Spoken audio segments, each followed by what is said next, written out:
Gujarat fans यहाँ पर दिल पर हाथ रखो और बोलो all is well, all is well, all is well, क्योंकि कुछ ऑल इज वेल लग तो नहीं रहा है। आप पॉइंट्स टेबल पर काफी नीचे जा चुके हैं, 11 में से 7 मुकाबले आप हार चुके हैं और आज का मुकाबला है किसके खिलाफ? अहमदाबाद में चेन्नई के खिलाफ। तो क्या यहाँ पर ऑल इज वेल रहेगा? आइए जानते हैं टाइम आउट हिंदी में ईएसपीएन क्रिकेट इन्फो के हमारे एक्सपर्ट दीप दास गुप्ता से। Thank you. दीप, सबसे पहला सवाल तो ये पूछूंगी, ये वो टीम है जो 2022 में चैंपियन थी, 2023 में रनर अप थी, तो आज ये यहाँ कैसे और क्यों? इसका मेन फैक्टर क्या है? मेन फैक्टर कुछ ऑब्वियसली प्लेयर्स मिसिंग है, इंपॉर्टेंट प्लेयर्स, जिसमें से शामी ऑब्वियसली चोट के चलते बाहर हैं। हार्दिक, उनका एक बड़ा इंपॉर्टेंट रोल होता था नंबर 4-5 पे जब भी आते थे वो, तो हालांकि उनका रोल ये था कि वो सेट करते थे प्लेटफॉर्म, फिर आके फिनिश करते थे टेवटिया और डेविड मिलर। अब ये हो गया कि डेविड मिलर को ऊपर भेज दिया गया है, तो वो प्लेटफॉर्म वैसे बन नहीं रहा। वो बड़ा अच्छा एक ना उनको कॉम्बिनेशन मिल गया था, तो वो अब कॉम्बिनेशन टूट गया। ऑब्वियसली बॉलिंग में भी शामी को बहुत अच्छा खासा मिस कर रहे हैं। साथ में ये भी हुआ है कि राशिद फॉर्म में नहीं है।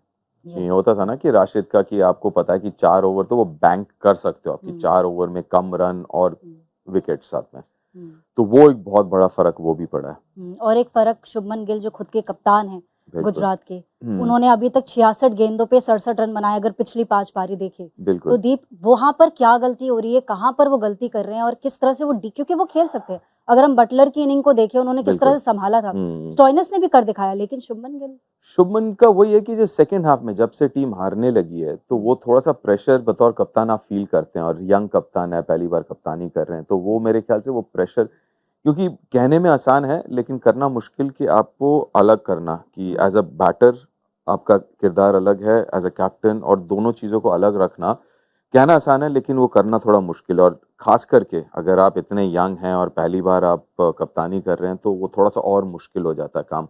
और मेरे ख्याल से वही कुछ हो रहा है कि जैसे हम केएल राहुल के बारे में बात कर रहे थे, कि देख के लग रहा है कि पूरे टीम का जो बोझ है वो अपने कंधों पे लेके घूम रहे हैं वो, और वो फिर मुश्किल हो जाता है। फिर आप बैटिंग भी करते हो, दिमाग में कप्तानी की वो थॉट्स आती रहती हैं, तो कहीं ना कहीं वो उनको सीखना होगा किस तरीके से अलग रख सकते हैं।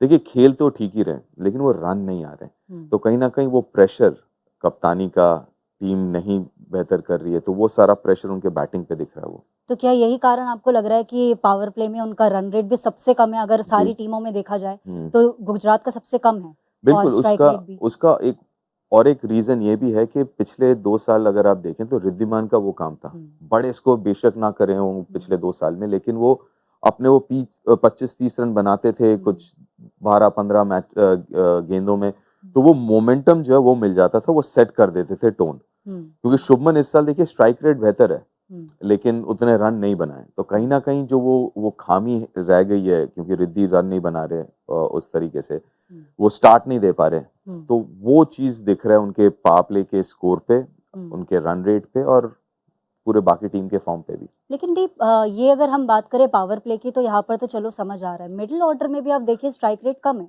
तेवतिया का 77 का स्ट्राइक रेट है, और ऐसे ही जो बाकी डेविड मिलर भी है वहां पे भी वो 123 पे पहुंच जाते, तो ये आपको, स्पेशली जब सामने सैंटनर होंगे और जडेजा होंगे, और वो पिच भी अगर देखें तो उतना हाई स्कोरिंग रहा नहीं है जितना दूसरे वेन्यूज रहे हैं।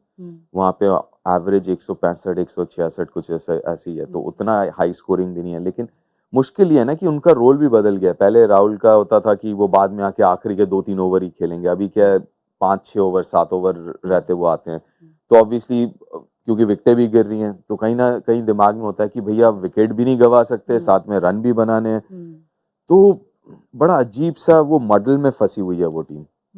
तो आपको लगता है कि मॉडल में फंसी हुई गुजरात? पिछली बार हमने बात की थी कि रहाणे को रिप्लेस करना चाहिए, आपने खुद सजेस्ट किया था कि करना चाहिए, मोइन अली को लेकर आना चाहिए, लेकिन अब नहीं किया। बट अब तो चांस बहुत मुश्किल है, मतलब करो या मरो की स्थिति टाइप का ही ये मामला है। हाँ, और तो अगर आप देखें तो उनके पास, उनका अगर स्ट्रेंथ देखे तो बैटिंग है, जहाँ पे एमएस 9 नंबर पे आ रहे हैं, शार्दुल भी खेल रहे हैं, तो वो भी, मतलब आप ये लगा लें कि अगर 12 जो प्लेयर्स इस्तेमाल कर रहे हैं उसमें से 10 बॉलिंग कर सकते हैं और 10 तक बैटिंग है, तो कहीं ना कहीं मुझे लग रहा है कि मोइन को ओपन कराएं, उनकी जगह जो बॉलिंग थोड़ा सा उनका वीकनेस है, क्योंकि स्पेशली अभी मुस्तफिजुर नहीं है, पथिराना नहीं है, तो वहां पे वो पीछे एक्स्ट्रा गेंदबाज भी खिला सकते हैं। सैंटनर को खिलाया, वो आई गेस इस मैच में भी शायद सैंटनर ही खेलेंगे, क्योंकि थोड़ी सी मदद है स्पिन के लिए, तो सैंटनर वो ऑलराउंडर के हिसाब से आ जाते हैं।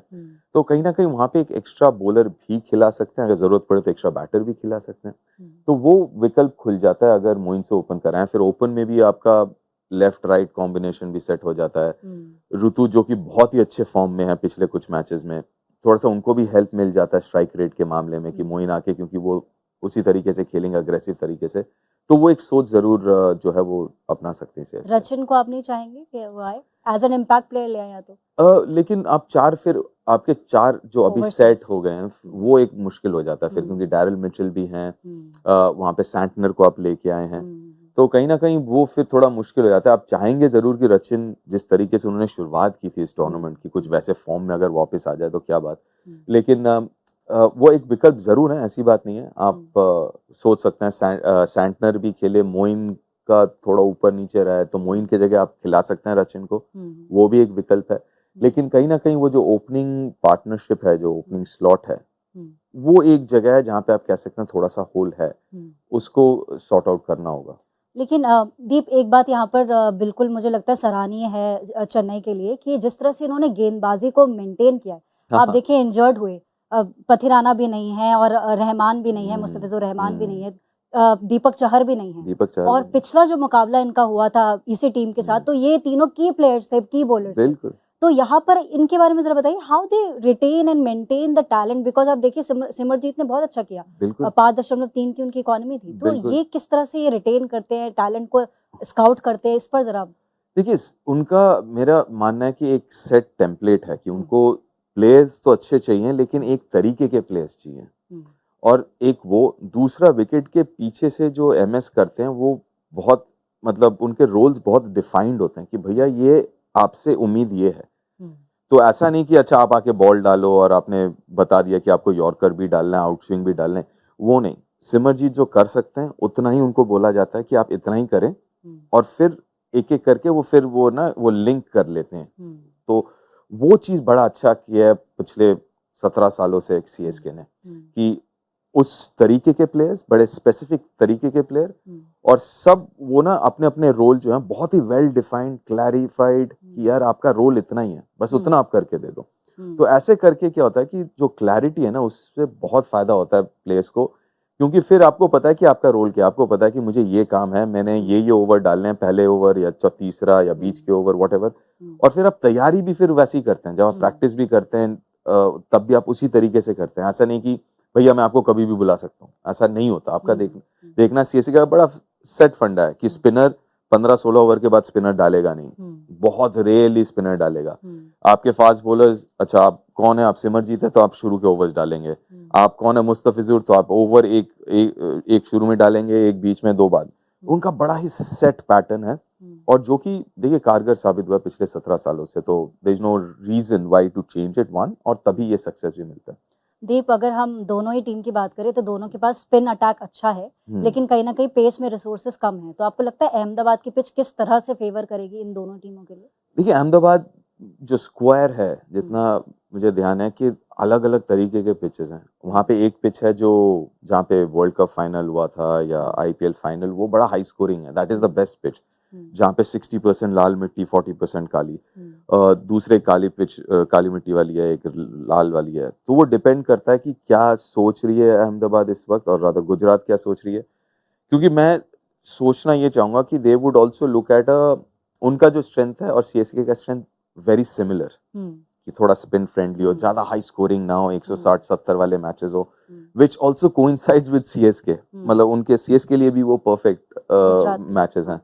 तो that will be very interesting. लेकिन जो इस पूरे सीजन में देखने को मिला है कि वो 175-180, अगर वो बीच वाले स्ट्रिप पे खेलते हैं, जो फाइनल की मैं बात कर रहा हूँ, तो वो 200 वाला पिच है, तो शायद वो उस पे हो तो 200 वाला हो, लेकिन आइडियली गुजरात के लिए और CSK के लिए तो 170-175 गेम्स सूट देम मोर। तो आपकी प्रेडिक्शन क्या है, आप किस तरफ है? देखिए गुजरात, और जिस तरीके से पिछला मैच हारा है गुजरात, और CSK जिस तरीके से दोबारा वो लय पकड़ती हुई दिख रही है, और एक्सपीरियंस, वो बिजनेस एंड में जाके ना आखिरी 2-3 मैचेस जब वो प्रेशर होता है प्लेऑफ का, qualify and stuff like that, वहाँ पे एक्सपीरियंस मायने रखती है, और CSK के पास बहुत ज्यादा है। इसलिए मैं सीएसके को थोड़ा आगे रखूंगा। बिल्कुल, तो दीप तो सीएसके को आगे रख रहे हैं। वैसे अहमदाबाद में जब गुजरात पिछली बार आई थी, तो सामने थे विल जैक्स जिन्होंने 100 रन बनाए थे और वो सेंचुरी आप भूल नहीं सकते क्योंकि उन्होंने 23 गेंदों पर ही 84 रन बना लिए थे या शायद 83 रन बनाए थे। तो इस बार चेन्नई की तरफ से कौन विल जैक्स बन सकता है? कमेंट सेक्शन में ज़रूर डालिएगा और देखते रहिए टाइम आउट हिंदी।